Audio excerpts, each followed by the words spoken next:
លោកគ្រូខ្ញុំចង់រកលុយតាម page Facebook ដែរអូខេបងរោបានមកចង់អញ្ចឹងណាបងហ្នឹងណាឲ្យតែចង់អញ្ចឹងបងគ្រូបង្រៀនអញ្ចឹងណាបងបកស្រាយជូនតិចបងបើសិនជាបងចង់រៀនលុយតាម Facebook page ហ្នឹងបងជាដំបូងគឺបងមាន page មួយសិនណាបងអញ្ចឹងណា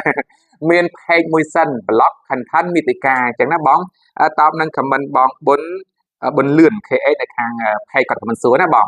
ជាដំបូងគឺបងមាន page សិនមិនតែបងមកទៅតែគាត់សួរនាំលោកគ្រូច្រើនចង់ឲ្យនឹងគេគឺធ្វើយ៉ាងម៉េចលោកគ្រូគឺមាន page មួយសិនអញ្ចឹងណាបងក្នុង page លោកគ្រូនឹងគឺមានឲ្យបានធ្វើការផុសហើយអាចធ្វើការសិក្សាសិនក៏បានដែរអញ្ចឹងណាបងបងប្អូនយើងដែលសិក្សាតាម page រកមើលបានរបៀបបង្កើត page ទុកក្នុងការរកលុយ2025គាត់ធ្វើការផុសបកស្រាយហើយភាសាខ្មែរក៏មានអង់គ្លេសក៏មានដែរបងប្អូនយើងដែលសិក្សាតាម TikTok ហ្នឹងគឺអត់មានទេដោយសារតែ TikTok ចាប់លោកគ្រូអញ្ចឹងអាចទៅរកមើលក្នុង page ហើយនៅ YouTube គឺមានដូចគ្នាអញ្ចឹងណាបងអញ្ចឹងគឺមាន page មួយសិនសាកល្បងធ្វើទៅអញ្ចឹងណាបើសិនជាធ្វើទៅឲ្យលោកគ្រូឲ្យពិបាកទៅឲ្យរួចទៀតហ្នឹងចាំលោកគ្រូជួយហើយលោកគ្រូនឹងធ្វើការរៀបចំជូនតែម្ដងអញ្ចឹងបងប្អូនយើងដែលគាត់ចង់បានពេលក៏បានដែរpage blog content មាតិកានេះបច្ចុប្បន្ននេះគឺត្រៀមចូលឆ្នាំខ្មែរគឺល្អលេខ1តែម្ដងអញ្ចឹងណាប្រយុទ្ធអញ្ចឹងក៏បានដែរដើរលេងទៅថត blog វីដេអូបងប្អូនយើងនៅកាលនេះក៏បានដែរយើងថតបែបការងារយើងក៏បានដែរ blog គឺច្រើនណាស់យើងធ្វើទូទៅក៏បានដែរសំខាន់គឺ original អញ្ចឹងគឺយកបលឲ្យគុំណាកុំយកពីគេមកផុសអញ្ចឹងណាបងណា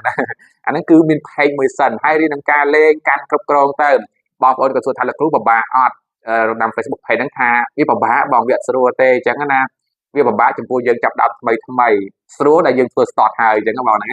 តែយើងតស៊ូព្យាយាមទៅយើងធ្វើទៅវាបានហើយប៉ុន្តែបញ្ជាក់ថាវាមិនមែនធ្វើថ្ងៃហ្នឹងជោគជ័យថ្ងៃហ្នឹងមិនមែនបានពេកថ្ងៃហ្នឹងផុសថ្ងៃហ្នឹងជោគជ័យថ្ងៃហ្នឹងបានលុយដកលុយហ្នឹងគឺមិនមែនទេយើងលេងសិនកសាងសិនទី2ទី3រៀនការថត blog content មាតិកាទៅទូរស័ព្ទក៏យើងអាចធ្វើបានដែរចាំបាច់តតមានទូរស័ព្ទទំនើបកាមេរ៉ាទំនើបអី laptop ញ៉ៃច្រើនទេបច្ចុប្បន្នហ្នឹងយើងចាប់ដើមពី smartphone ដែលយើងមានសិនសំខាន់យើងអាចលេងអ៊ីនធឺណិតបានកាត់តថតបានហ្នឹងគឺយើងប្រយុទ្ធចេញបានហ្នឹងគឺយើងវាយបានហើយអញ្ចឹងណា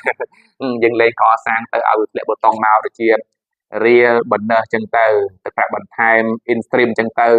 3 in 1 CM ហ្នឹងគឺយើងអាចធ្វើការស្ដាប់បានហើយហ្នឹងគឺសង្ខេបគោលអញ្ចឹងណាបងដើមពីការរៀន page សិនអញ្ចឹងណាបងហ្នឹងគឺបកស្រាយជូនអរគុណ